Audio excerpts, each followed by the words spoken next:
80கள் மற்றும் 90கள்ல கரண்ட் போன ஒரு கிராமத்து இரவு எப்படி இருக்கும்னு கொஞ்சம் யோசிச்சு பாருங்க.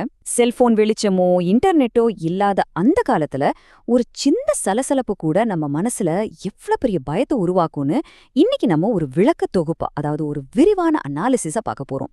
வாங்க அந்த பழைய கொஞ்சம் திகழான இரவுகளுக்குள்ளேயே போகலாம். இரவு 12க்கு அப்புறம் இந்த தெருவுல ஒருத்தி நடக்குவாளா? இந்த ஒரு வரி போதுமே. அந்த ஊமை அமைதியில பெரியவங்க சொல்ற இது மாதிரியான கதைகள் எப்படி நம்மள தூங்க விடாம பண்ணுச்சுங்கிறத தான் தொடர்ந்து பார்க்க போறோம். சரி, முதல் பகுதியான இருளும் அமைதியும் இத பத்தி பாப்போம். திடீர்னு கரண்ட் போயிருச்சு, வெளிய போகாதீங்க.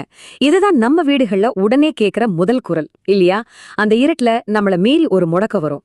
இருட்டை விட அந்த இருட்டுக்குள்ள என்ன மறைஞ்சிருக்குமோங்கிற அந்த பயம், அதுதான் நம்மள வீட்டுக்குள்ளேயே கட்டி போட்டுடும். அப்புறம் ரொம்ப கஷ்டப்பட்டு ஒரு சிம்னி விளக்கோ மெழுகுவர்த்தியோ ஏத்துவோம். அட இப்பதான்டா ஏத்துனே, அதுக்குள்ள எப்படி அணைஞ்சது அப்படின்னு கேக்குறப்போ வர்ற ஒரு பதற்றம் இருக்கு பாருங்க. இருட்டோட சேர்ந்து நம்ம கற்பனையும் எக்கச்சக்கமா வேலை செய்ய ஆரம்பிச்சிடும். அடுத்ததா பகுதி 2, இயற்கைக்கு முரணான அசைவுகள். இது ரொம்பவே சுவாரஸ்யமான ஒண்ணு. நல்லா கவனிங்க. கொஞ்சம் கூட காத்தே இல்ல, புழுக்கமா இருக்கு. ஆனா கொடியில கட்டியிருக்கிற கயிறு ஆடுது, குழந்தை தூங்குற தொட்டில ஆடுது, காயப்போட்ட துணியெல்லாம் தானா ஆடுது.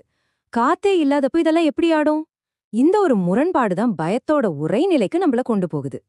சின்ன சின்ன பொருட்கள் ஆடுறத விட்டாச்சு, ஆனா என்னடா இது இவ்ளோ பெரிய மரக்கதவு தானா திறக்குதே அப்படின்னு தோணும்போது நெஞ்சே நின்னுடும் இல்லையா?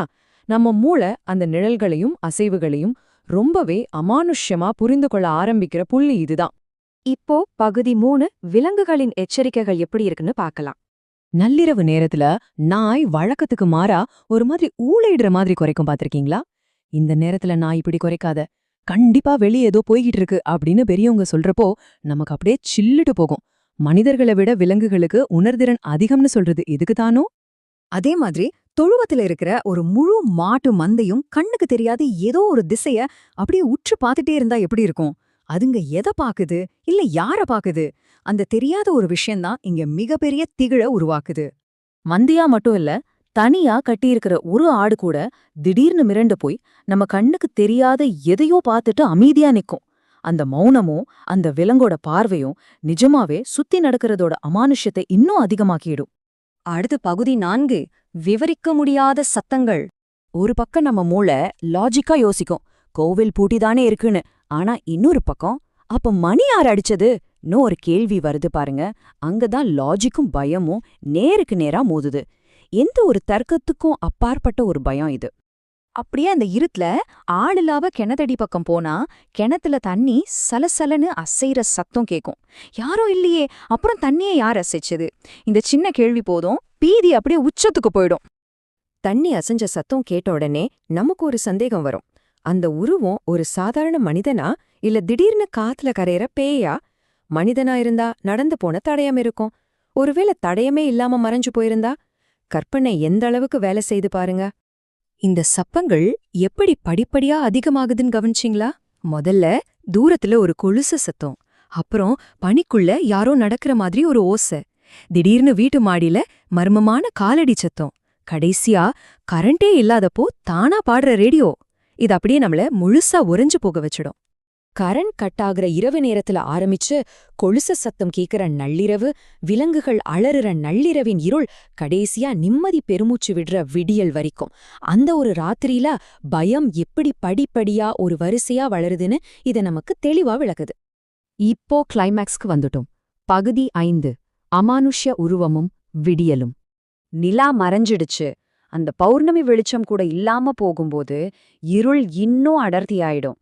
ஏதோ ஒரு மிகப்பெரிய பயம் நம்ம ஊரை நோக்கி நெருங்கி வருதுங்கிறத அந்த விலகாத கும்மிருட்டு நமக்கு உணர்த்தும். தூரத்துல ஒரு வெளிச்சம் தெரியுது, ஆனா சாதாரண தீ இவ்ளோ உயரமா எரிய வாய்ப்பே இல்ல.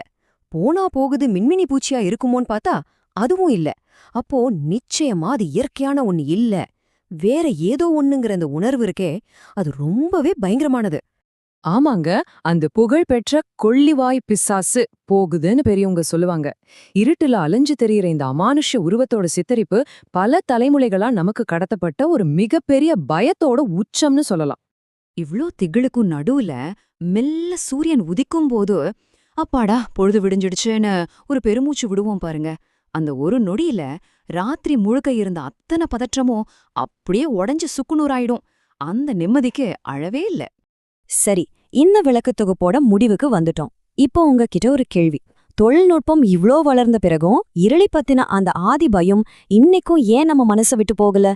இந்த எளிய கிராமத்து இரவுகளோட நினைவுகள் எப்படி நம்ம கற்பனையா இன்னமும் வேட்டையாடிக்கிட்டு இருக்கு? கொஞ்சம் யோசிச்சு பாருங்க. உங்க மனசோட ஏதோ ஒரு மூலையில அந்த பயம் இன்னும் ஒளிஞ்சிட்டு இருக்கா என்ன? நீங்க யோசிச்சுட்டே இருங்க. நான் உங்களை அடுத்த ஒரு சுவாரஸ்யமான அலசல்ல சந்திக்கிறேன்.